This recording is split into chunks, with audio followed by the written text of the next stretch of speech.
Today we are going to look at a small kit from Odroid to allow us to add a small LCD display to each of our Odroid computers. The display and its backpack come in a small, well-padded bag and needs only minimal assembly with a small bit of soldering. Both the LCD display and the fully programmed backpack board are fully assembled. With the backpack, you have the choice of communicating with it using TTL serial, for which a cable is provided, or using a mini B USB port, for which you will need to purchase a cable. The kit does come with an extra blue 10K potentiometer, which isn't needed for this kit. Connecting the backpack to the LCD display is achieved using the provided header, which should be soldered into the LCD display first and then into the backpack. Instructions for assembly are well covered on the Odroid website, for which I'll put links in the description below. For this project, I'll be using the USB port for communicating to the LCD display. While the soldering only involves 2 rows of pins, it's always an advantage to have something to firmly hold the board on which you are working. This saves ruining the project.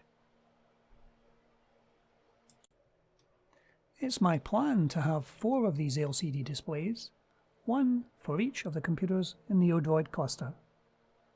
While the monitoring application will allow the activity of each Odroid to be displayed, these small LCD boards will provide an easy visual indication of the state of each Odroid.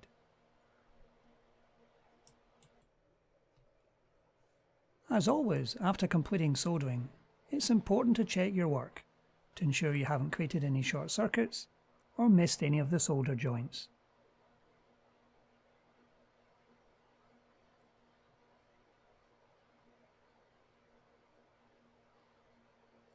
Now that the 2 boards are connected, it's time to look at how the board will be mounted, remembering that there will be 3 other assemblies joining it.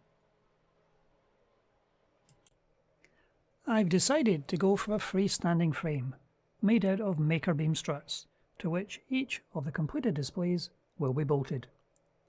As with the Odroids, I'll probably get a 3D printed fascia created once I've completed each of the assemblies and finalise how the frame will look. Now that the LCD display and backpack assembly is completed, it's on to testing.